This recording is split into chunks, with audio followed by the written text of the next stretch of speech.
Hey everyone, this is Howie Schwartz, and we are live from the oh-so-beautiful Norwalk Inn in Connecticut. This place is like 110% over capacity. We had a really bad, crazy storm here this past week, and like the majority of the state had no power. It's just starting to come back up. So it's crazy. We actually had snow on Halloween, and I grew up in the New York area, and I never remember that happening before. So luckily the Norwalk Inn has power, which is good, and we had a nice group of people who were able to make it here. Everyone here today supported the charity walk that I did for the Friendship Circle, which is pretty exciting. And James, if you want to maybe zoom out and everyone turn around and wave hello to Ustreamland. People don't believe that like this stuff is live. They think I'm like in my bedroom or something, but these people, I promise, are not all hanging out in my bedroom. Everyone say hi, Chris. Chris is hiding over there. Excellent. Well, welcome everyone. It's awesome to have you here. Thank you so much for all the great questions today, and just keep them coming during the presentation. Any questions? Please type them in. So, why are we here? As I mentioned, we're here to help the Friendship Circle. That's why I put on this event. It's a wonderful charity, helps children in the autism spectrum. So. We have attendees here from throughout the Northeast, someone by way of Australia, a few from the West Coast, so it's always pretty exciting for people to be able to come in. We've been talking today, this is day one of a private two-day workshop. We were talking today about the concept of becoming an authority on Google. How do we become an authority in the market? You know what, James? If I go to the whiteboard, could you zoom in a little bit? Let me bring this back.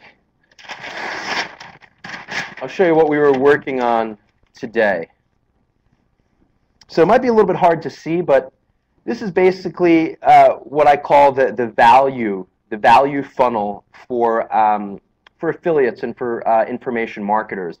LTV means lifetime value. So what we're trying to do is we're trying to increase the lifetime value of our customer relationships. So in the bottom of the funnel, sort of the lowest value, is what we call an affiliate or Adsense or contextual partner. So the challenge with this is your lifetime value of that customer is limited to that one interaction. They typically never come back. They come to your thin affiliate site or crappy review site. They might buy something through your affiliate link if you're lucky. Maybe they'll click on an Adsense link or banner or some other contextual network. You make a little money, and they move on with their day, and that's all you make. So this is really the lowest rung on this value chain. The next one is the concept of someone who's a list owner or list builder, lead generation. So when you own your own list, the key is that this works on both sides of the funnel. You can mail people to come back to your affiliate offer. You can mail people to come back to your AdSense pages. So I really feel strongly that list building, lead generation is critical for every niche market. So that way you can at least increase the lifetime value of your customers. Again, LTV. Next is your product owner. So a product owner owns a list. They also have the most important part of a list, which is buyers. So having buyers on your list is critical. So I always encourage people to move up the affiliate food chain to actually owning your own information product. This is not about internet marketing, making money online. This is any niche, health, wellness, whatever you want to be in. So being a product owner also gives you the opportunity to build warm relationships to your customers, invite them to Ustreams like this, have them buy other affiliate products that you promote because of this relationship and this trust. It also allows you to interact with joint venture partners, and they will help build your product and also build your list. So I encourage everyone to move up the food chain. The top of the funnel, which we really haven't spoken about at events, something that I've been really focused on for the past 6 months or so, is a new top of the funnel that we call the highest value, which is becoming an authority in the market. So how can you be an authority in your niche where you have your own products? People will come to you and want to be your joint venture partner. Every customer in the market knows you. When you make a suggestion of an affiliate product, you have that warm, trusting relationship.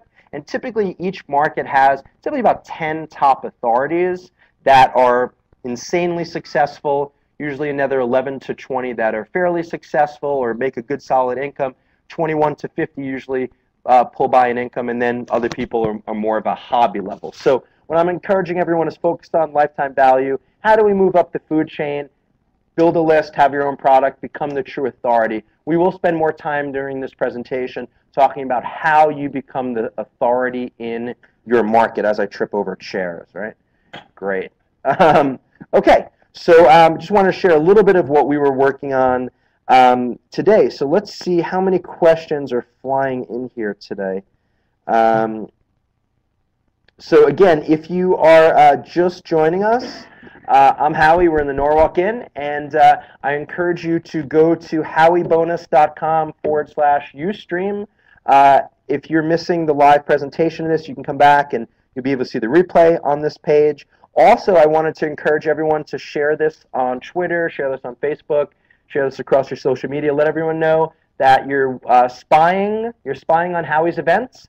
And it is Howie Bonus, H-O-W-I-E-S. I'm sorry, Howie's Bonus, actually. H-O-W-I-E-S, bonus, howiesbonus.com/Ustream, all lowercase, U-S-T-R-E-A-M. Or you could just tweet or pop onto Facebook the link that you're watching this from, which is another way to do this. So, again, please type in your questions, and I'll be happy to go through this. So, wow, there's lots of questions here.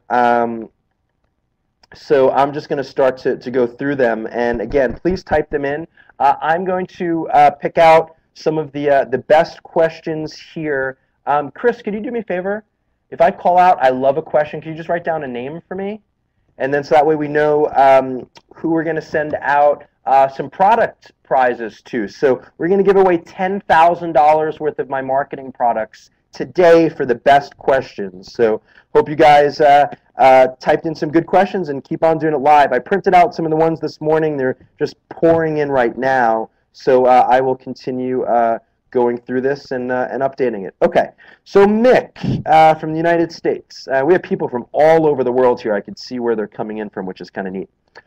So since 95% of internet marketers fail, is it more important to connect with a mentor or buy a product? The cost of mentorship may be higher, but it's maybe beneficial. I'm paraphrasing his question, versus buying an information product, which might be 9 months old and outdated. So it's a great question. It's different for every person based on your budget, based on your time commitment. Working in a coaching program, working with a mentor takes more of your own time, more of a commitment. From your end, and it's more expensive because of the work that that they're putting in and the personal attention that you're getting. So I'd say if you can afford that, it's always the best. In my life, I've always succeeded when I've done more one-on-one coaching, coming to events, making an effort, things like that. But it is a time commitment. Is obviously it can be more expensive. As far as buying products that are old. I tend to focus on products that are just coming to the market and just take a look at kind of what they're doing, what their case studies are. Are the case studies new? Is this stuff that is promoted that's 9 months or a year old? Internet marketing concepts, traffic concepts do not age well. They age more like a stinky cheese than a good wine. So, like in 6 to 9 months, the stuff just doesn't smell really good. Wine after time does better. So, I guess you have to look at really the release date, and really more importantly, where the case study is coming from. Who's the person who's putting out the product. So, I'd say mentorship is great, but you just have to see if you're able to handle this, and time-wise, and obviously. You have to look at your expense and make your own decision. All right, next question. I love these. All right, what's the fastest way to make $1,000 in 2 weeks, for newbie marketers? Okay, we were talking about this morning. So you're a newbie marketer, you haven't made $1 online. How about you figure out how to make $1 in the next 2 weeks? Start there, then make $10, then make $100. Everyone comes up with these crazy, grandiose plans. Part of it is that, oh, Mick, if you could write down Mick, he had a good question. Thank you. Part of it is that, there's lots of, little quick silver bullet stuff online, $37, we do whatever. You have to just understand where that comes from and just see if that's right for you. But the reality is having realistic goals, realistic milestones. We talked about the concept of mini milestones here today. Not just saying I need to make $10,000 a month. How about you get your first sale? How about you build a list? How about you you work on your next sale. So my answer for you is look at where you are today, and how about figure out a more realistic goal. If you're just starting out, it's unrealistic to have a goal like that. So think about a more realistic goal for you based on where you are today. Let's see here. There's some really funny posts here that were live on Ustream. I can't I can't read all of these. How can I something back to Google for what they did to me with the Panda update to my website? Okay, I can't read that. It was pretty colorful. That was, yeah, David. Just write down David Gowans. David Gowans got to get something for that, because that was pretty funny. Maybe I'll read that after we're taping. All right, so David's question is basically you have to look at the way that you're building sites today, and why you're building them. So if you're cranking out lots of thin affiliate sites, lots of junky sites, then you know what? It's just not going to work. Google is just going to kick you in the head, or do to you what you typed that they said they did to you on a really regular basis. Google has major updates, a few times a year. They continuously tweak the dials. The way I look at Google, it's this black box. There's a whole bunch of dials, and they tweak things all the time. And what happens to your sites from updates is typically, we were just talking about this right before we went live at a break, it's typically collateral damage. They weren't targeting your specific site. I hate to tell you, for how big Google is, how many websites in the world, none of us are that important that Google makes changes like that, right? That are targeted towards us. They're targeting one specific thing for quality and relevance. They're tweaking something, and we're all affected typically by collateral damage and broad brush strokes. So the first thing is to look at the reasons why. What were you doing? Did you have scraped content? Did all of your links come from one specific source? Do you have 50 domains in the same niche, all hosted in the same spot, promoted in the same way, and interlinked? Like, what were you doing that caused you to be struck by the panda bear? And the answer to that may be nothing like that. You might have a decent little niche content site that had original content, had some decent backlinks, and you've been growing it for a year, and all of a sudden you got whacked down to page 10. It happens. It's less about what you did than what other people were doing. That's a hard thing to admit, because everyone it's ego, right? It's all about us, right? The reality is, if that's the case, you had a good site for 2 years and some good original content, good following, some decent distribution of backlinks, you get hit in an update. It's really not what you did. It's really more about what your competitors were doing that you were not doing. Did they have more content than you? Did they have more diverse backlinks from you? Are they a more respected brand? Google, I've been looking at really the way that Google has been treating branded sites. I don't mean a brand like Coca-Cola. I mean, like, if you're in I don't know, any niche market, teeth whitening, right? So it doesn't necessarily have to be Crest. It could just be a good site that has lots of content, or a forum that has lots of members, lots of activity. It's lots of citation, which means a lot of people are talking about it and linking to it. Lots of social distribution across social networking, social bookmarking. Facebook, it's active in Twitter, it's active in Google Plus as a new concept. So, that site, it's really more about what they're doing right than what you're doing wrong. If you start with a crap site, it's going to happen. You can run for a little bit, but eventually Google will whack you, and it's more like they're trying to kill something else, and you're just getting hit in the broad brushstroke. But with something like this, you have to look at, if it's nothing that you were doing wrong at that level, what were your competitors doing that was more right, or if that's a real term, whatever it was, that was more correct in the eyes of Google. What's more correct in the eyes of Google has changed more than some people change their underwear in the past 10 or 11 years that I've been doing this. Today it's about authority, it's about syndication and respect in the social ecosystem. It's about citation in the right neighborhoods. Who's talking about you? Are there quality sites? Are they talking about other quality sites when they're linking and talking about you? So it's really more about what other people are doing right, or maybe something that they changed, versus if the case that you didn't do anything wrong. If it's a thin BS site, Be happy with the money that you made and the rankings that you got for that time frame. And say, thank you, Google, for me being lazy and you rewarding me with lots of traffic and money. So that's what we all treat Google, I think, in the wrong way. Again, guys, I've been doing this full-time since '99. I've had more sites de-index, which means that they're no longer present in the face of Google, than probably anyone who watches this has launched sites on their own. You add them all together, I've gotten more kicked out of Google. The difference between someone who is a just real aggressive marketer, I always used to tell this story, and a baby, is that when someone gets their site kicked out, they spend all this time going to the forums and whining how Google hates them and it's ruining their life. The aggressive marketers have a beer. In this case, I don't know, I'm so old, I drink my green tea or whatever, and just go and build another 10 sites. So I don't whine about things. I don't take it personally. Google is in business. They're trying to provide a relevant experience for their advertisers, their customers, their public company, their shareholders, and for whatever free traffic I get from them for the period of time I get it, thank you, Google. Google giveth and Google taketh away. It sucks. I've had, 6 and 7, figure income streams wiped out from Google every year for the past 6 or 7 years. They come and they go. It just happens. It's not you, right? No one likes to say it's not you, it's me.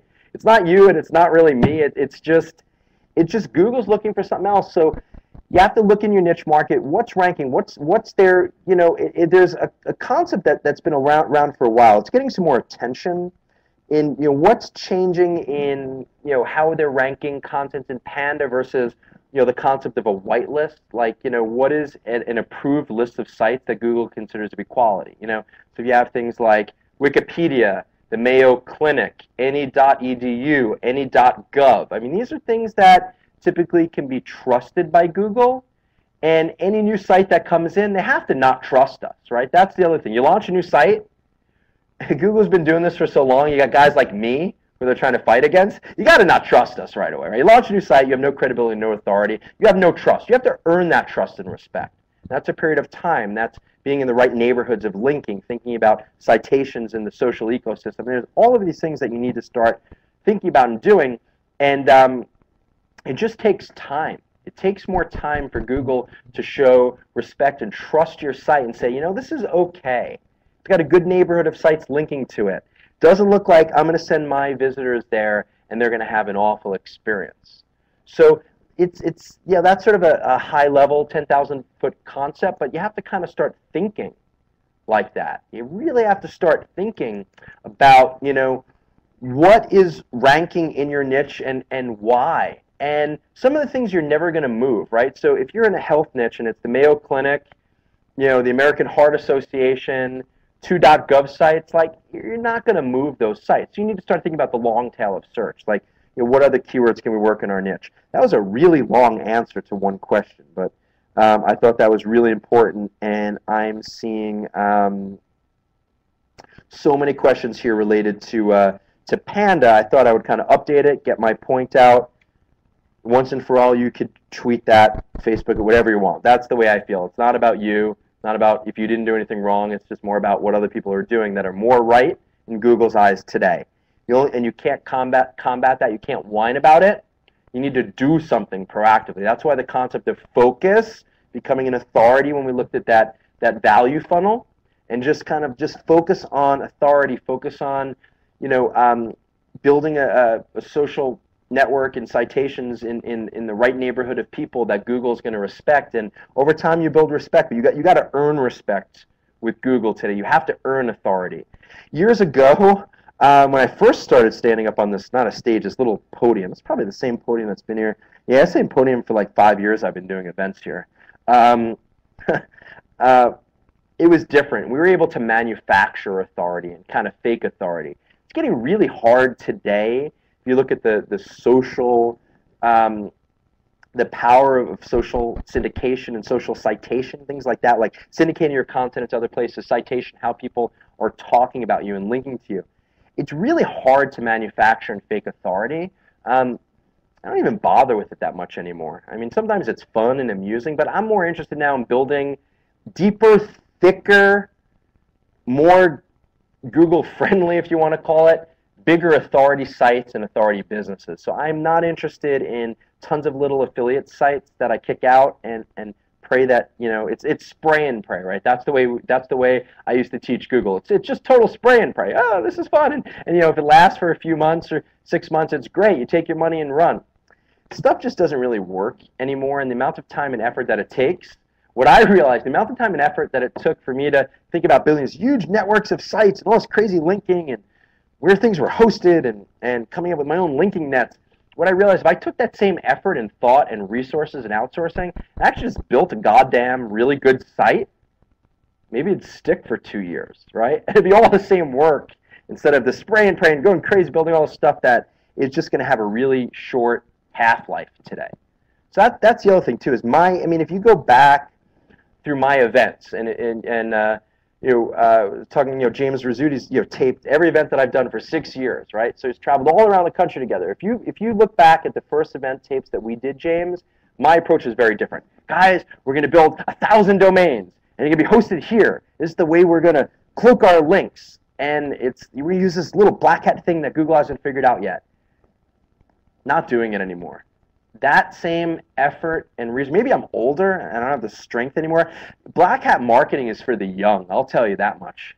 It really is. And I'm feeling it lately. I can't stay up to 2, 3 o'clock in the morning like I used to. I just can't do it. It just doesn't work for me. So it really is for the young. If you have the energy and youth, that's great. You can go crazy with all the stuff I used to do. It's diminishing returns at this point. So focus on quality. Pick a niche, one niche, be the authority. And don't blame Google. They don't owe you anything. Free traffic from Google is a privilege, not a right. Everyone say that. Ready? Free traffic from Google is a privilege, not a right. You start to feel better about yourself and what goes on after updates when you realize that. So, all right, let's see here. Man, there's so many questions here. So how much does social media play into ranking in the new Google updates from Dale? You know, I think a fair amount. Chris was talking about that today. He'll talk more about that tomorrow. I think the concept of looking at great. Has anyone seen Clout? Anyone familiar with Clout? Just Chris, the two people familiar with Clout. Kind of interesting. Google, you can look at your Clout score. Really interesting concept, like, you know, how, trying to think of the easiest way to explain. I guess it's really your authority score on the social web. So, you know, I've always believed, you know, even over the last several years, even when social bookmarking started to become popular, even with Delicious years ago, and Dig in some ways, you know, Google, you know, really has some sort of internal quality score, or an internal, what today you might be calling a clout score on the social web. So I do think it's important. I don't think it's the most important thing. I think you have to have a holistic 360-degree approach to marketing. If you just focus on the social aspect of it, and I've tried that in the past, I don't really see the deep rankings for Google. You see some long tail success. I mean, for the deep sort of quality competitive term rankings in Google, social is very, very important. I don't want to downplay it. You need, in my opinion today, really content is king again.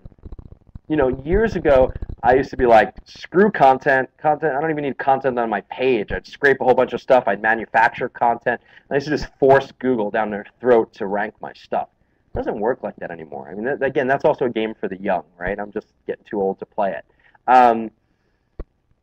It's just deep, thick, original content works. And it doesn't have to be long-form content either, and we'll talk about that in a little bit. It can be really short-form content. We're going to talk today about the concept of curated content, C-U-R-A-T-E-D, so the concept of curation, so things like the Huffington Post or TechCrunch, which AOL spent a fortune on. So lots of great examples in every niche market for curated content. So where you're taking shorter form content and adding value to it by aggregating it, maybe writing a little summary. I'm finding that to be hugely successful on Google, and that's really been our whole play now, is in the concept of curation for each one of our niches. And it's much shorter form content, but it's a volume of content that we're developing over time where we start to become an authority in that niche because of the volume of content that we're aggregating and how we're adding some value to it. And then also the network, how we're being the citations that we're getting in social networking and other links, because we're actually putting together and aggregating quality content. So that's really more of the direction that I've been going towards. So again, it's not as much as these thick, long articles. And that was working for a while. You know, you do like 500, 600, 700,000 words on the page. That was working for a while. Now, what I'm finding is really shorter form, curated content, adding some value is really what's just kicking ass in Google right now, and did really well in the last set of Panda updates versus other styles of sites that we track and test. Alrighty. Let's see here.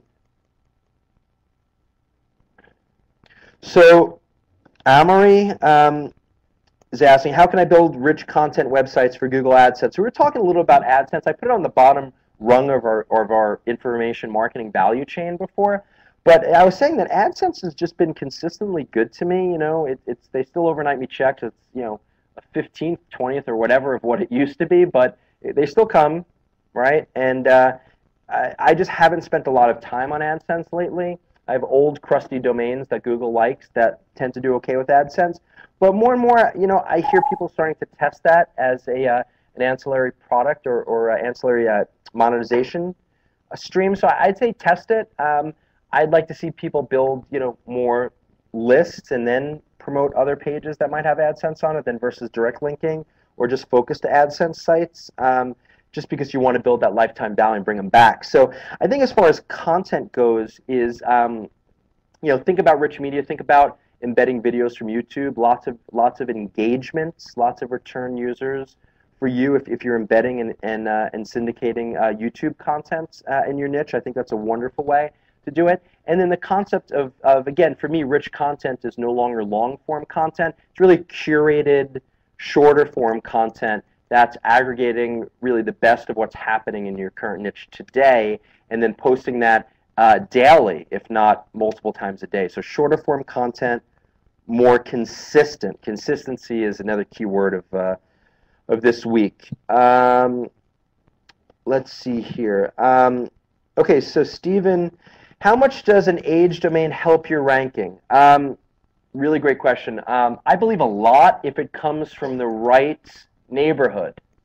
So you hear me talk a lot about neighborhoods. So what I mean by that, so you know, buying a domain that's 3 years old versus just creating a new domain. So the first thing you have to check is what's the value of that current domain.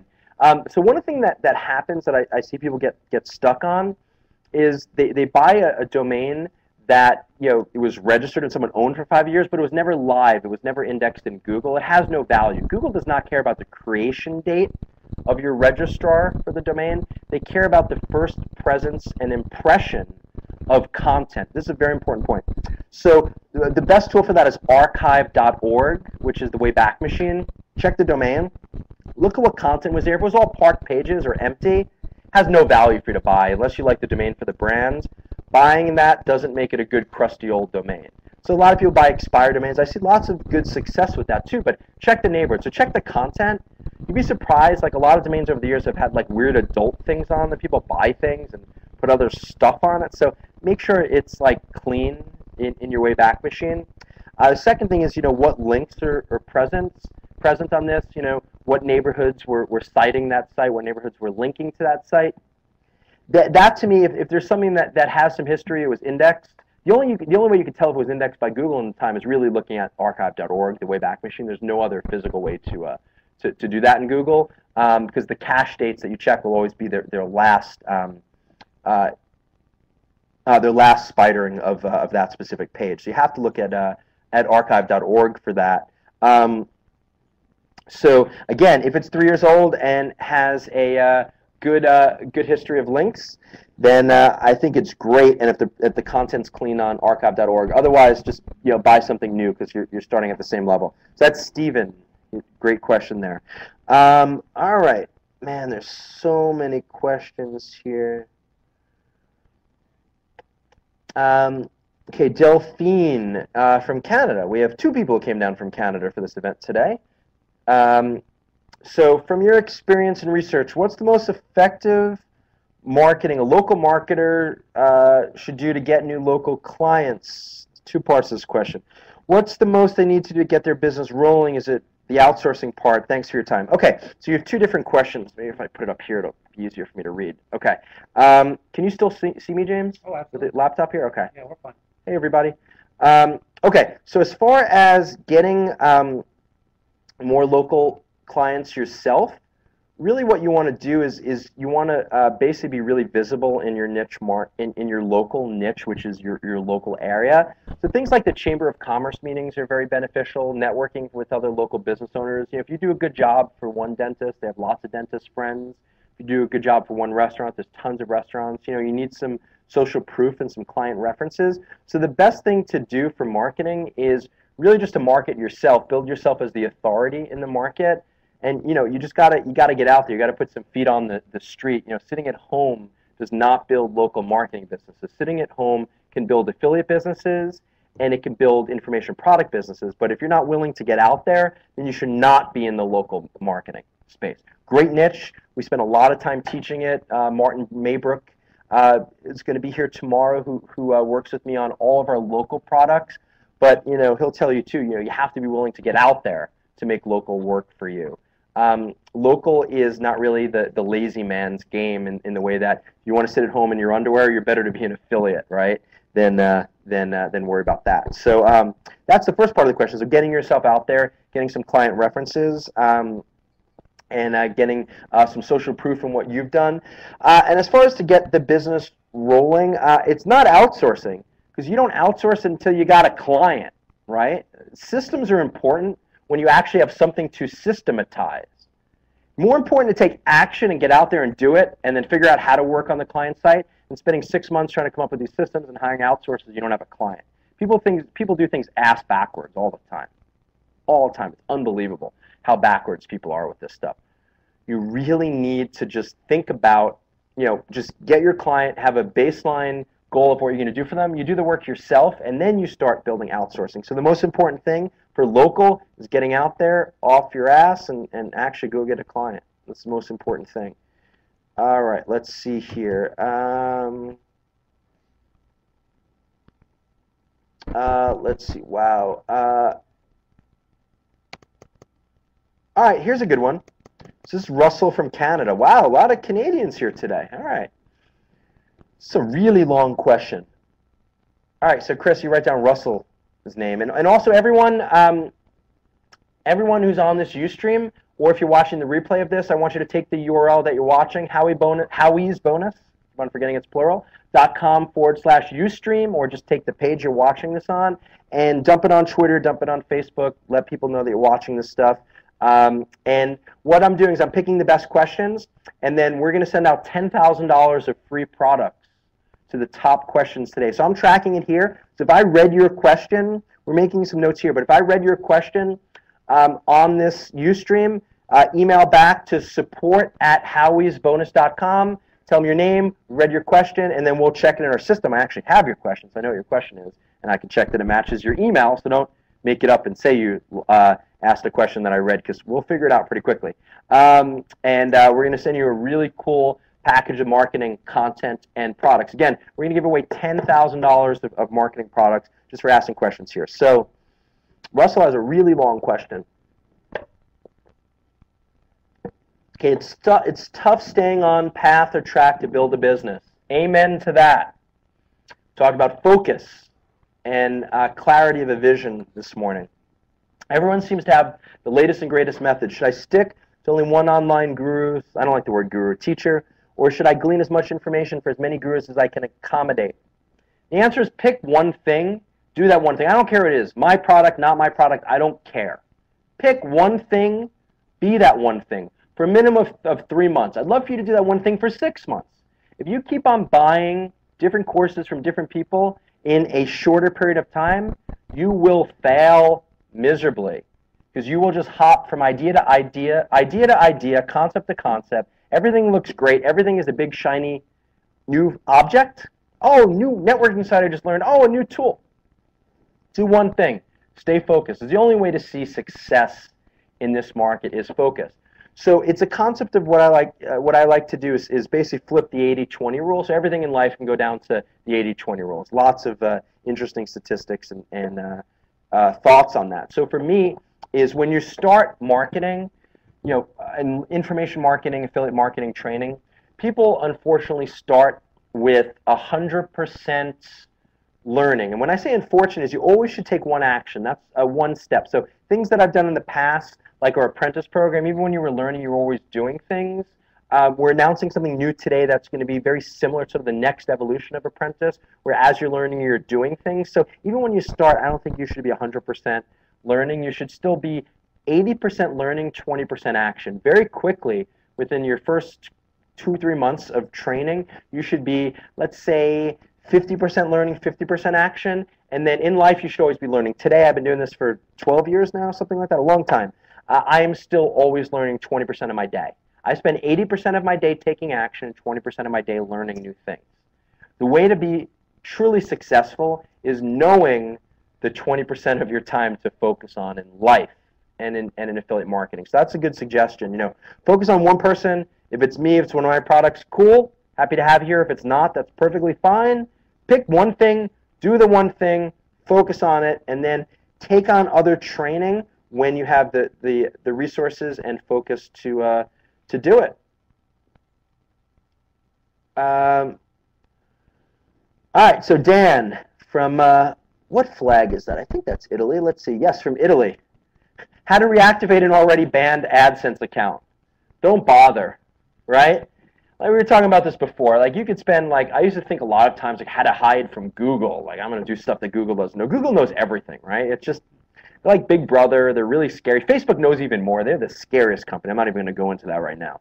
So you don't bother. You're banned for a reason. Go do something else. Like instead of focus on the negative energy of getting AdSense back, lots of contextual competitors to AdSense out there. Try affiliate marketing. Try building a list on that. It's just, I don't bother, right? You can't fight the man, right? It's a sad thing to say. Again, I'm getting old. I used to fight against Google. Now I'm like, you know what? Google is a business, right? They're going to run their business. They have shareholders. They're going to do what's good for them. They don't care about you, right? And the changes they make in their index isn't about you. It's about other things they're trying to do for quality, and you were just hit as part of the collateral damage. That's just the way things go here. All right. So Therese, what's the fastest way to get a page on Google in 24 hours? Good question, Therese. The answer to that question is simple: blogging. What I find in everything I've done over the past, not 12 years, because blogging didn't exist, but it's maybe the last 3-4 years has been around blogging. Blogging, especially if you use the WordPress platform, is the only thing to use. When people test other platforms, I have no idea why. WordPress is the best supported. It's free. They have the most plugins. There's a huge developer community that will build anything you want, including themes and custom plugins. I don't know why you do anything else. I'm trying to think of another good, good analogy to that. When something works, why fix it? I know it just doesn't make any sense to me to use other CMS, other content management systems. So WordPress to me is best, and the reason why is Google loves it. It's really SEO friendly out of the box. It has something very important built into it called pinging over the years. Probably the most consistent traffic strategies I've talked about over the years is pinging and article marketing. That, if you look at the last decade, or pinging is maybe not a decade old, but look at the last long period of time, that's probably been the most consistent.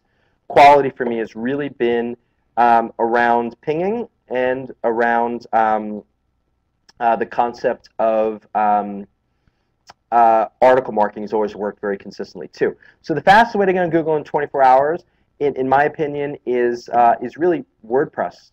Built-in plugins, nothing fancy. Just that doesn't always get you in 24 hours. You got to think about some other linking and some other consistent promotion. But I tend to find that works the best. Let's see here. So Matt, what are the best affiliate marketing opportunities out there with the highest margin? That's a really interesting question. Chris, if you write down Matt's name, and again, everyone I'm calling out here, we're tracking, and just email support@howiesbonus www.howieschoolsofmarketing.com, and just say Howie called out one of my questions on the webinar. Here's my name, here's my email address, and we'll check it against this stuff. And again, we're giving away $10,000 worth of free marketing products from my team today, just for asking really good questions. So that's a great question, Matt. And it is not apples to apples. The story that I use, the example that I use all the time, is the TV market. So this is held true for years. Probably the first time I taught this was when plasma TVs were new. So now we all have LED TVs on our mind. When were plasma TVs big in consumer interest? Maybe like 5 years ago, something like that? No, but when it became affordable to people, not like when they were like huge. Okay. I bought an active basis. All right, so whenever that point was is probably the point when I started talking about this concept. So I built a review site around plasma TVs when they first started becoming, they were still expensive but affordable to, like, middle class Americans who wanted something that was like an interesting television product. They were no longer 10 grand. They were starting to come in like the $3,000-$4,000 range. So whatever year that was. What was interesting is I found an affiliate partner through Commission Junction, I think at the time, and it was like Big Bob's TV, like some ridiculous no-name brand, and they had like an 8 or 10%, I think an 8% commission at the time, which was a really good commission for a high-end consumer electronics. This is typically a low-margin business. I'm like, this commission's great. So I build out these review sites, and I'm getting mad traffic. I'm using Web 2.0, start a social network. I'm doing all these things. And I'm on page 1 of Google for all my model names, review, whatever, TV, whatever. I'm getting all this traffic.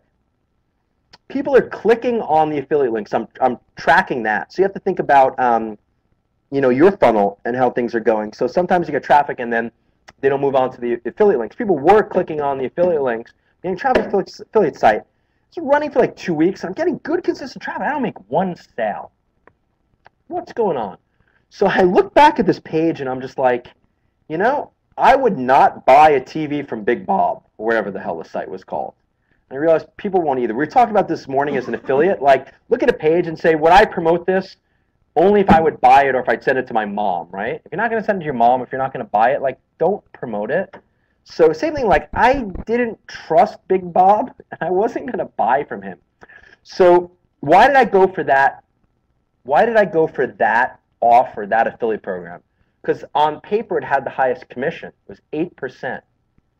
So I switched it to Amazon links. Amazon had 4%. It's half the commission. Who in their right mind would promote something for half the commission? Mark Roth, who's going to present after me today. Sorry for everyone in Ustream land. You can't see him, but everyone here can. You know what? Yeah, they can see Mark. James, go over there to Mark. We'll turn the camera around to Mark. Everyone say, hi, Mark. Everybody. So that's Mark Roth of Offer Vault and Offer Mobi fame. So Mark will be speaking. Get off of Mark. We don't need to see him anymore.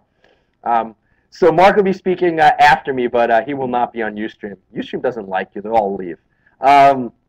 So he's going to talk a little bit more about this concept of reviewing landing pages, apples to apples, not always going for the highest commission. So I'm like, I'm going to switch to Amazon. It's 4%. It's half the commission.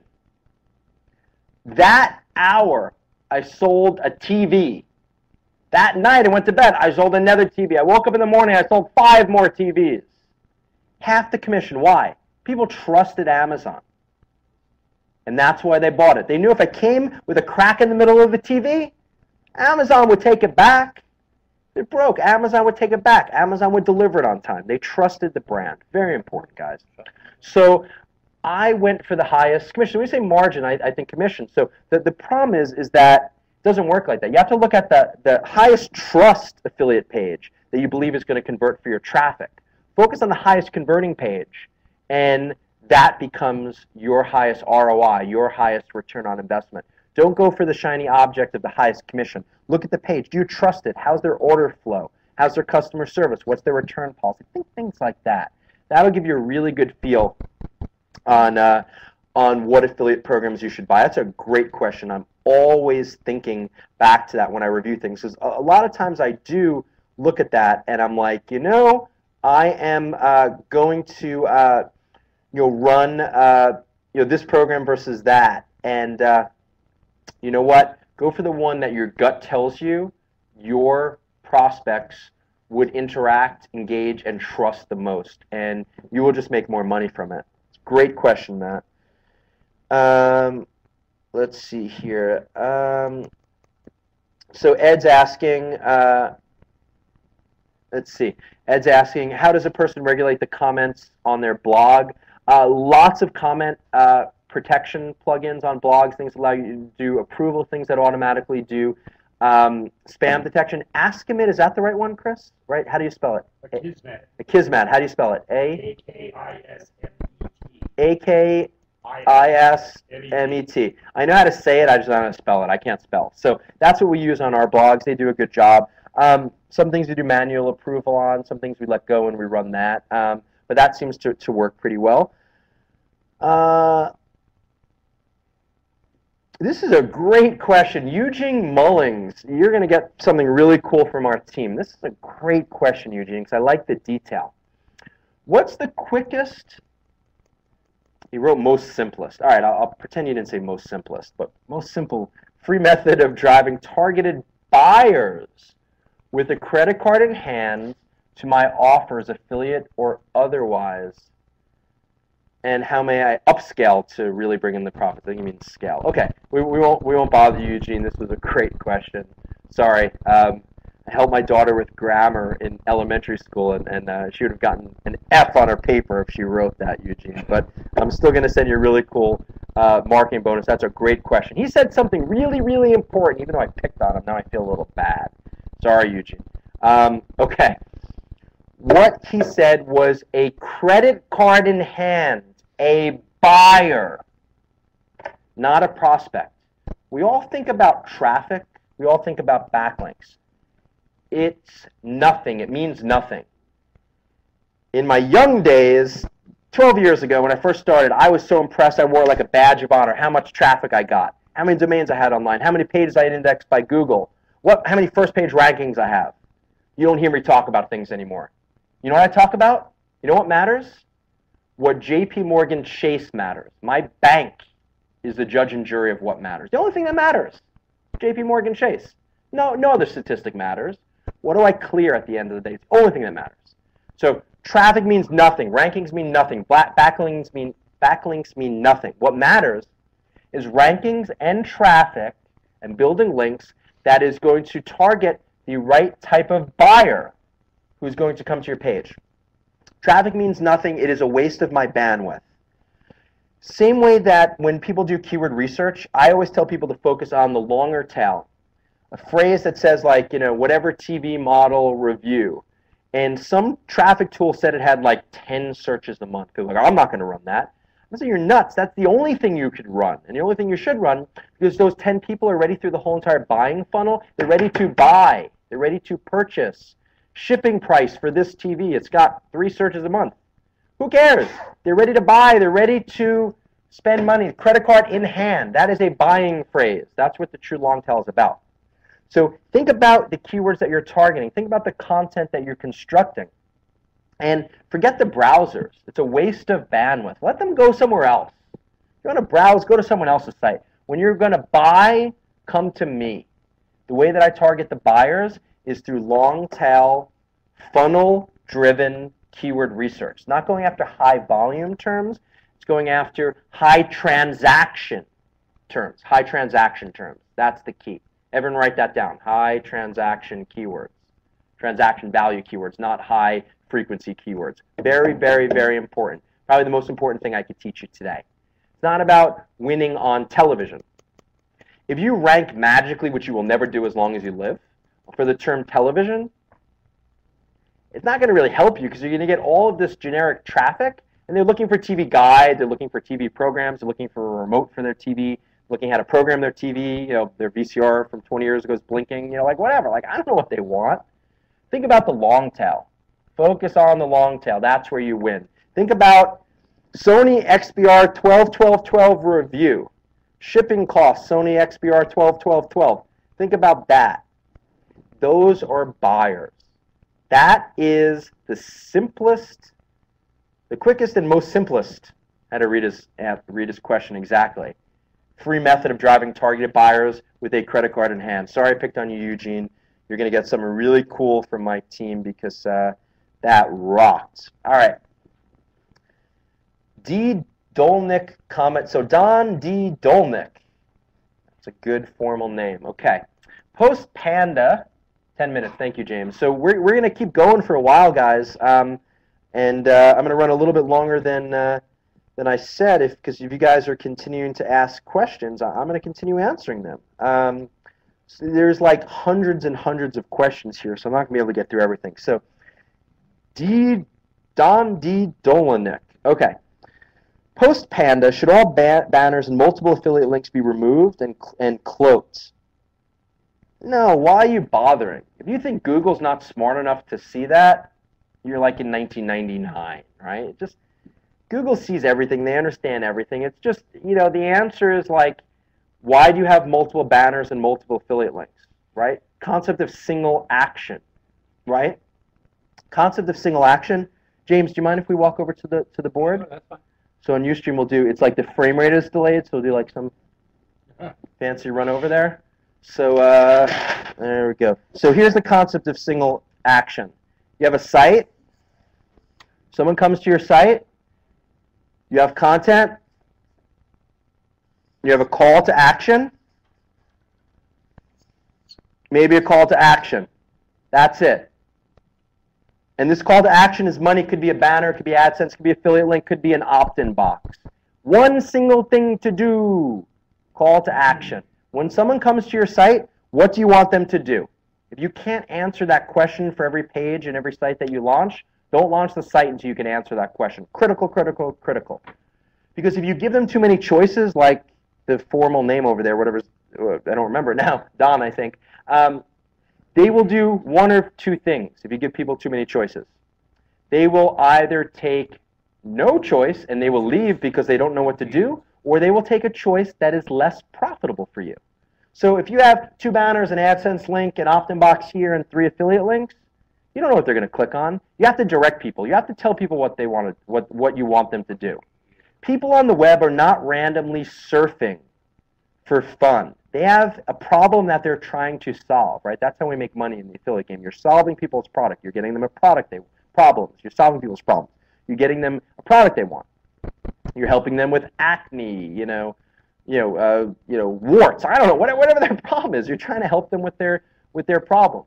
And it's single action. You have to make a decision. What is the most profitable action that your consumer, your prospect, is going to take to make them a customer? Focus on that. So don't bother cloaking links. Don't bother, with all these multiple banners. How about you build a new site that is just higher quality, that is single action, and then you don't have to worry about any of that stuff. All right, Alejandro, how is mobile advertising evolving? It's a great question. It's kicking ass, guys. So Mark, who we put on camera, we want to give him his 15 seconds of Ustream fame today. So Mark and I have been working on, he's looking at me funny. So Mark and I have been working on OfferMobi for the past 2 years. So if you're not familiar with OfferMobi, we suggest that you go check it out tonight. You can sign up for a free publisher account, start learning mobile marketing. We have a webinar section there. We have tons of free training on the webinar section. We'd love to have you in OfferMobi. So mobile marketing is kicking ass. Just the number of install base of smartphones are through the roof. How Google search or volume on mobile is increasing dramatically.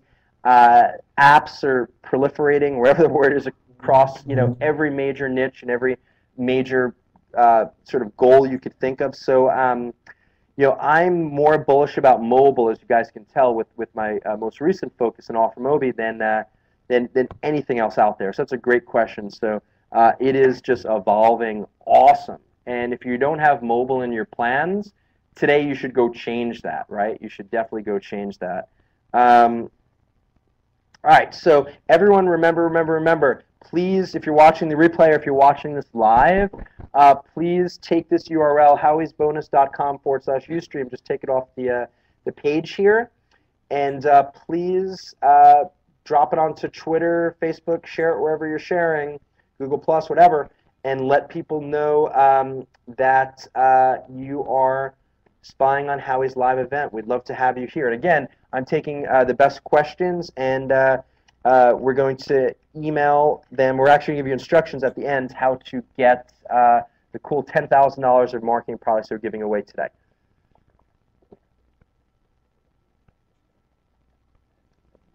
All right, so Kim, what country is that? I don't recognize that flag. Oh, Sweden. Okay. In my opinion, what is the best way of building a site on-page and off-page SEO? So on-page SEO is what you're doing with your content. Off-page SEO is what you are doing with your links that are linking to your site. That's off-page. That will provide it with superpowers. I like Kim, superpowers. That's good. When it comes to defending it against the horrible Google updates. So again, we need to change our mindset on this horrible Google update. It was a horrible Google update maybe for you, but it wasn't a horrible Google update for everybody, right? Maybe when your site goes down in rankings, someone else's site goes up, right? So we take this whole thing. This update was horrible. Yeah, it was horrible for you, right? It wasn't horrible for everyone else, and maybe it wasn't horrible for the user goal and the quality goal that Google was trying to capture, right? Is the reality of this stuff. So I like your question. I think your mindset on this is just the wrong way of thinking about it. It's negative energy when you talk like that, trying to beat back on Google. It's really more like positive. What can I do to just raise up my own business and let Google just take care of itself?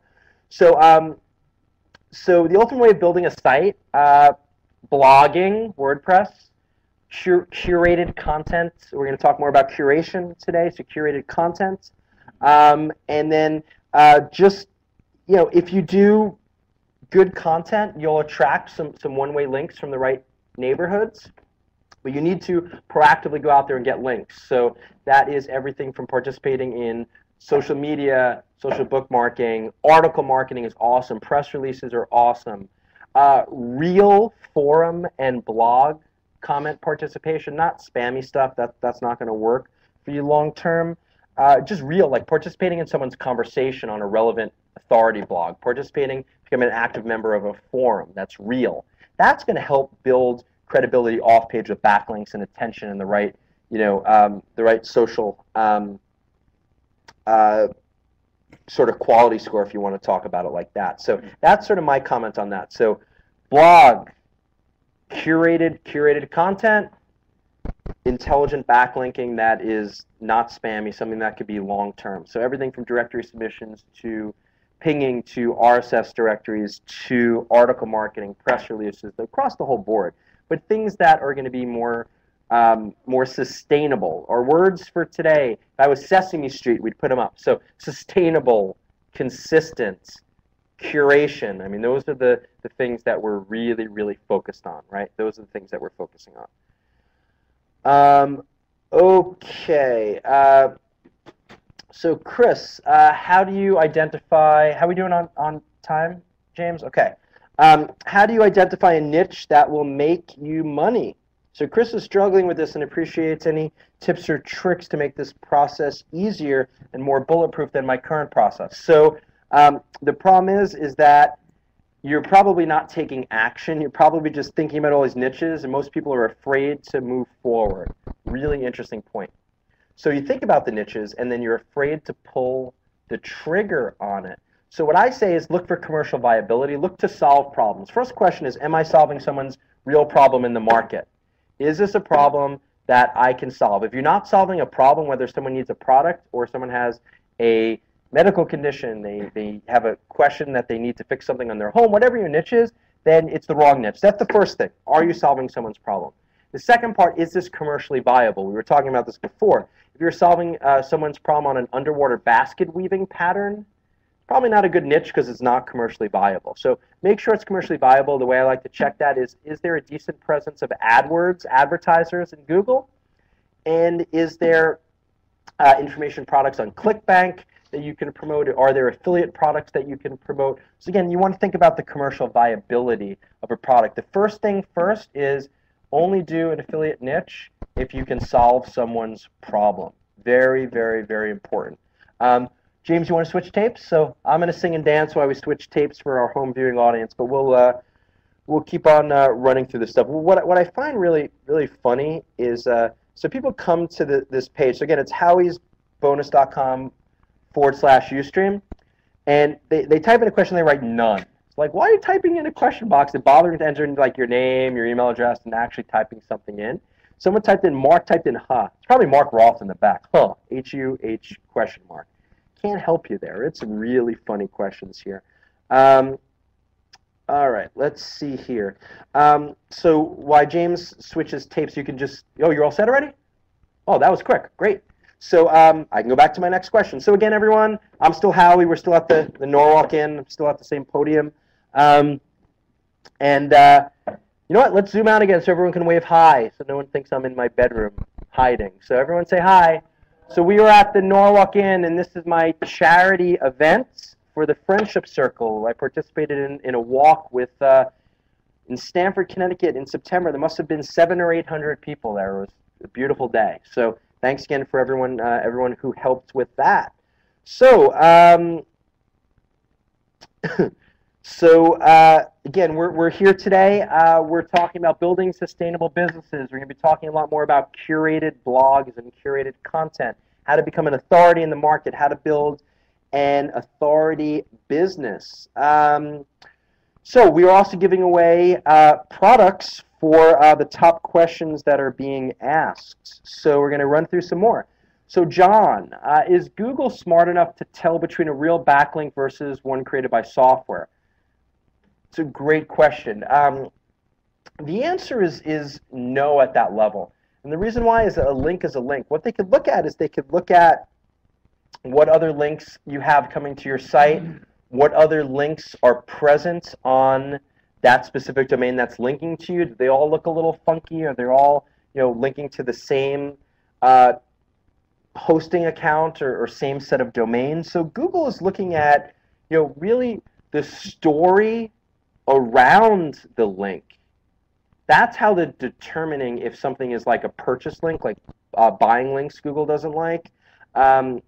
So it's not really created with software. It's really more like, what's the intent of the link? What Google wants to understand is the intent of the link, the neighborhood of the link, and why the link exists, right? It's kind of this ethereal question that that's Google's mission, right? Like understanding the reason why links exist. So they don't know if something's posted by software. It's more of like, what's the neighborhood of the link? Why is it there? What's the anchor text? Is it all the same anchor text for your links? You want to vary your anchor text. And does this link rate seem natural? That's a really good way to look at it. So Google has no idea if it's from software or from a person. They're looking at, again, what is surrounding that link? What other things that site's linking to? What are the links you have? Can we kind of trust you? Can we trust the site that's positioning the link to you? And how does that whole neighborhood work together? It's really interesting the way they do link graphs at Google. It's quite amazing. I used to spend a lot of time kind of thinking about that. I still do from time to time, but I used to find it to be this really interesting exercise. James, can we do another walk to the whiteboard for the really slow frame rate of YouTube? All right. Sorry, I'm going to hit Kathy with that at some point. I like the sound. All right, so I've drawn this. James will tell you. I think I've drawn this chart at probably every event we've ever done together. So it's the natural progression of link acquisition, link retention, and link attrition. So when we have the number of links is here, and this is time, okay? This is the number of links, and this is time. So a new site launches, you get some links, you post some content, okay. You post something that gets some attention in the social network and goes up. Hopefully your links stay value here. You post some more, you do a press release, you do an article, starts to go back up. That's like a natural link rate for your site over time. So this is your, again, the number of links. This is your time. Okay, let's do one that's unnatural that Google's really good about. So this is your number of links. This is time. A new site launches. And day one, it's got all these links. About the same number of links come in, maybe like this. Goes like that, and like this, then like that, then like this, then like that. That is really unnatural. Sites do not lose links like this on the same day. What this tells Google is that you're buying links. And this is the first of the month, and this is the 31st of the month, and this is the first of the next month. And it just dropped off because you stopped paying that link buying contract. So when people are like, how does Google discover paid links?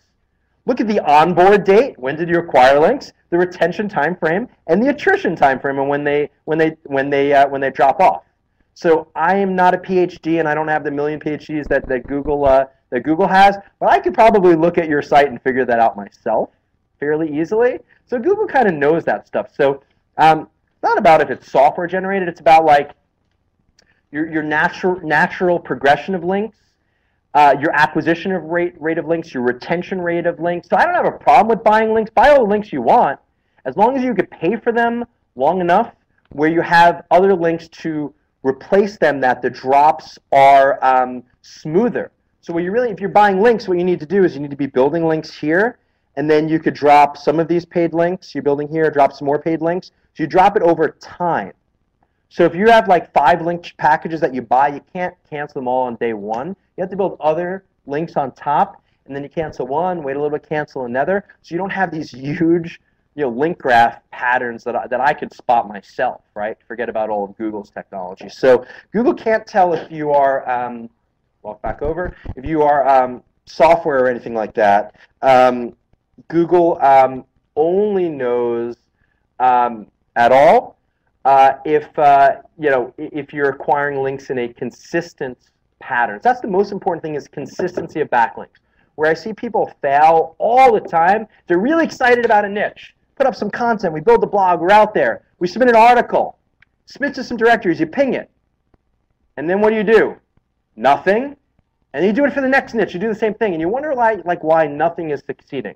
Well, because you're niche hopping. You're jumping around from thing to thing to thing, and it's just never going to work right. And you'd be much better off if you stuck on that first site and really focused on that one niche and building tons of value for that one niche market. Consistent backlinks. Did you just say niche hopping? Niche hopping. All right. So put that on Twitter and Facebook. Howie said niche hopping. I don't know. It's my term of the day. So when you jump from niche to niche, you're niche hopping. You'd be much better off for consistency.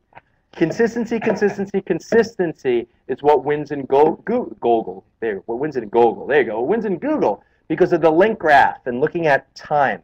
Link acquisition, link retention, link attrition. They are watching you. They are big brother. Wow, that's a lot of questions here. Let's see. Hold on.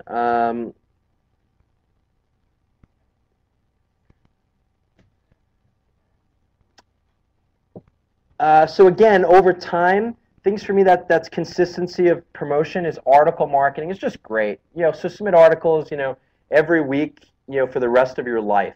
Seriously, for the rest of the time you want to make money for the site. I repeat this at every event too. People ask me, when can I stop promoting a site? My answer, the day you want to stop making money from that site. If you don't show consistent love to your sites, why should Google show you any love back? Very, very important point.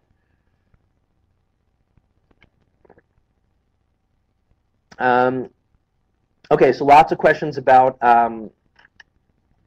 WordPress. So for me, WordPress is really the only content management platform of choice, the only one that's worth using. Get some very simple SEO plugins. There's a ton of free ones out there. The strategy that I like to use for WordPress is to load up content. So you could either write lots of content yourself, or what you could do is, and I'm sorry, this is, Chris was asking, this is Ken Remley II is asking questions about WordPress. I wish I was the second. That's kind of cool, or like the third or something. That's kind of neat. So what I love about WordPress is your post date. So you could load in a whole bunch of content, and you could set your post dates. You could have it, just drip in every day, or you could have an outsourcer write lots of content for you, and then you could drip it in every day. Again, consistency of backlinks and promotion is our theme of today, and consistency of content. Consistency of content on a regular basis is just critical here, and one of the most important things that we can look at. Okay, so lots of awesome questions today. I am not going to be able to answer all of them, and I will at the end let you know how you can claim your awesome bonuses. Again, we're giving out a total of $10,000 in marketing prizes based on the best questions. I'll tell you how to claim those again. I had to read your question out loud. So if you asked a question and I get a chance to read, maybe it was a stupid question, I don't know. Or maybe most likely it just that was no such thing as a stupid questions. Just stupid people answering them answering them incorrectly. Someone just typed in, "There's no such thing as stupid questions, only stupid people." But I didn't say that. Ken just typed that in. I love Ustream. It was really just more of a function of time and really the theme of what we're trying to cover here, which is consistency of content and consistency of promotion. Okay, so I wanted everyone to go to their browser now and type in Easy Authority Sites, easyauthoritysites.com. You'll also find a link to this on this Ustream page. You will find a link to Easy Authority Sites. So the concept of what we discussed as the importance of building an authority site for Google today, the importance of consistent content that Google loves, and very importantly, that you have the ability to produce in a very time-efficient, and one might even call it lazy way, because as affiliates, we all know we're just lazy by nature. The way that things go. So the concept of a curated blog or curating content is very simple. It's very similar to aggregating, where we're aggregating just snippets or a summary of content from multiple other sources and then providing attribution or credit to them. So we're providing the source. We're letting people know where it comes from. So this is not stealing of content. This is not the scraping of content. This is thoughtful aggregation and attribution is what I like to define curation. Thoughtful aggregation and thoughtful attribution. What that means is we're paying attention to the content that we're aggregating, that we're taking the summary of, and we're providing the appropriate attribution back to the original source. So this is not stolen content. This is not scraping. That stuff does not work anymore. Don't waste your time. It's also, in curation, it's about adding value. So the art of actually taking some of the best content on a daily basis, again, the consistency is very important, in your niche market, and aggregating it in one spot for your readers and customers adds value. You could also write a little summary, have some insightful points around it. But just even the art of aggregating the top quality information adds a lot of value. We live in a society where we're getting slammed with marketing messages, slammed with information. I use Google Alerts all the time for the niches I'm interested in, like mobile marketing, app development, things like that. I can't tell you how much stuff is thrown at me all day. So what I need is I need someone to build a site like TechCrunch that tells me what I need to care about in mobile, right? What I need to care about in these different topics. So you, by the art of aggregating and curating content, you are adding value to your users. And Google sees this value exchange and provides amazing credit and amazing benefits for you and starts to recognize your site as an authority. This is very, very important. So by curating content, you are showing Google that you are an authority and that you are adding value to your audience, but you're also adding value to Google's audience, Google's customers, which is the average searcher who's trying to learn more about a piece of information. They have a problem they're trying to solve. They're trying to purchase a product. You are furthering them along on answering and addressing their problem. People go to Google and start a query to solve a problem. And the sites that can solve the problem and provide value, a value exchange back to the end customer, is what Google will continue to send traffic to and what Google will continue to show respect to as an authority. Also, in our testing, curated blogs held up much better in the Panda updates than sort of thin affiliate sites or just, lots of content thrown all over the place. And one of the reasons why is the consistency of content. We talked about the consistency of promotion, and we'll continue that in a moment, but the consistency of content. What's beautiful about the curated model is that there's never a shortage of content for you to write about on a very frequent, even daily basis. And it doesn't require writing. Everyone in the affiliate game I've ever met always hates writing. Every now and then you got some crazy affiliate who loves to sit there and write all day. In general, 99 out of 100 of us are lazy. We don't want to write. That's why when I started playing around and testing curated content, I was like, this is awesome, because I don't have to write original content. And I'm not scraping and copying things and worrying about Google booting me out later.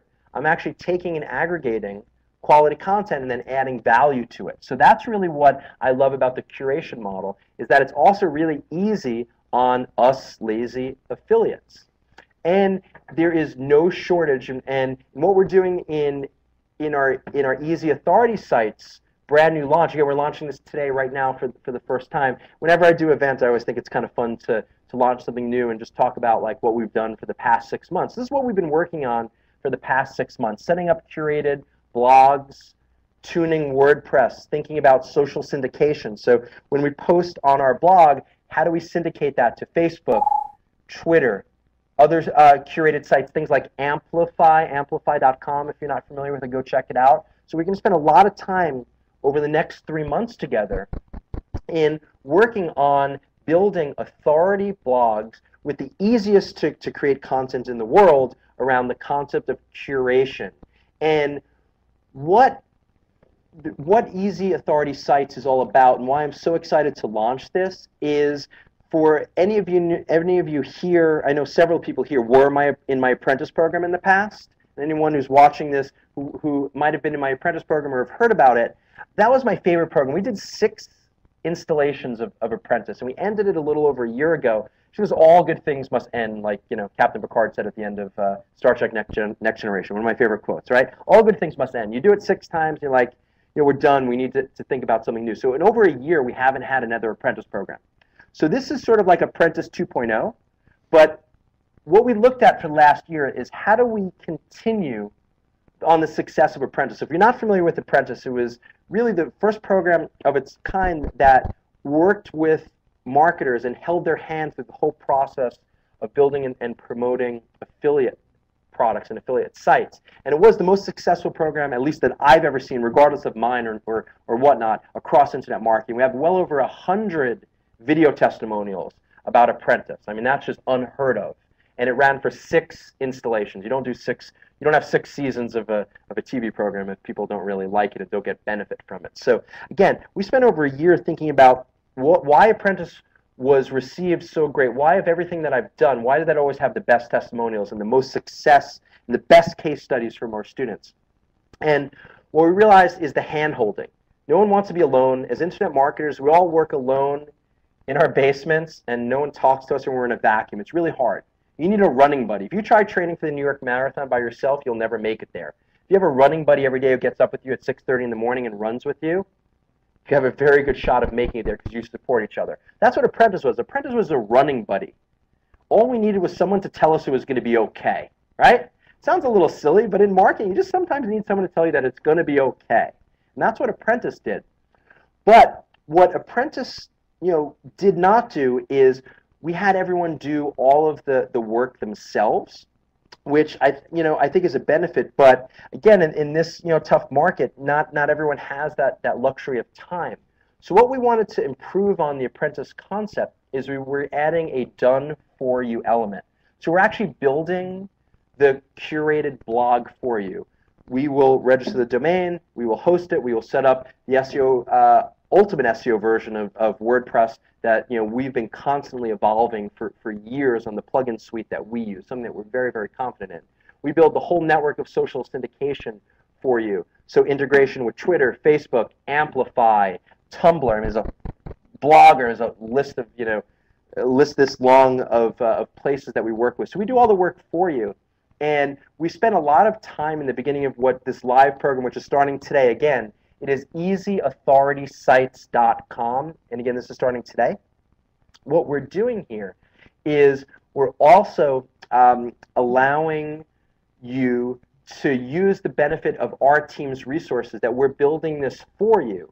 And each person's going to pick one niche that they're interested in, that they want to be the authority in, and we're going to spend the first part of the course in niche identification. We had tons of questions on our Ustream that we did related to this, and it's probably the biggest question that I get from not only new affiliate marketers, but even successful affiliate marketers. What niche do I go in? What do I focus on in affiliate? So we're going to spend a lot of time holding your hand in the niche identification and niche selection process. How do we prove it's commercially viable? How do we approach it to make sure that we have enough content that we're going to be able to access for this curation concept? So we're going to help you pick the niche, and then we're going to do all the work. We're going to build the blog for you. We're going to make sure it's SEO, just killer SEO optimization. We're going to build the whole network of social syndication around you. We're going to promote it using all of our traffic tools. And then throughout the rest of the live training course, we're going to teach you best practices for you to further extend your promotion, to build more traffic. Just really our blueprint in our system to develop curated content. And how I mentioned before, it is the ultimate way of developing content as a lazy affiliate, where it takes so little time to put together this content and to build this authority blog. So I'm really excited about Easy Authority Sites. It takes the launch and the best of what Apprentice was. It was hard for me not doing Apprentice for a year, because it really was my favorite program that we've ever done. So it takes all of the good things that people loved and all of the success. So Apprentice, again, turned out more successful affiliates than any other program, hands down, in the past, multiple years of internet marketing. And I will show all my testimonials and case studies and proof against anyone in the industry who wants to challenge that fact. That is a fact. So how do we take that and make that even better? So the way that we make that even better is by doing the work for you.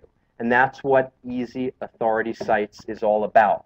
So thank you, and hope you guys enjoyed this presentation. It's always a lot of fun to talk about what we're doing in Google, how we're dealing with the Google updates, what we see as next. Again, this is all about the next 6 months of Google. We try to be, as a team, 6 months ahead of all the changes of Google. And the hottest thing in the market right now, what survived the Panda and the Google updates, is curated content, building curation blogs. And we're very excited to announce today Easy Authority Sites. We're doing all of this for you, in addition to holding your hands and everything that we did in the benefit of Apprentice. We're actually going to build the curated site for you. We're going to promote it for you. And we're very excited about this program. Again, easyauthoritysites.com. You're going to see a ton of really valuable bonuses around this. I encourage you to go see the webpage. This is going to be a very small program. Since we're building the blogs for everyone, we can't take hundreds of students. And the same way Apprentice was always very small groups. And I thought that was very beneficial, because we were able to get to really know each member and really add a lot of value back when we were, like I said, holding their hand. So again, this is going to be a very small program. So if you're interested, I suggest that you jump on this today and to take advantage of all of our first mover bonuses on the page. Again, easyauthoritysites.com. Hope to see you inside. And what I used to say about Apprentice is that we would hold your hand in Apprentice and tell you that it was going to be all right.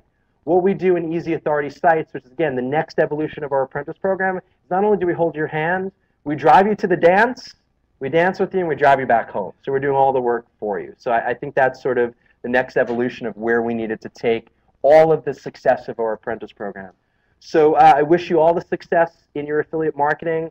I hope you found this beneficial. I hope you understand that in Google 2011, more importantly, Google 2012, this is about being an authority and building a curated blog and participating in the concept of social syndication and raising yourself up as an authority in the niche is really the only way to not only survive the Google updates, but to thrive and profit from the ever-changing landscape that we are in. So again, easyauthoritysites.com. It's going to be a very limited program.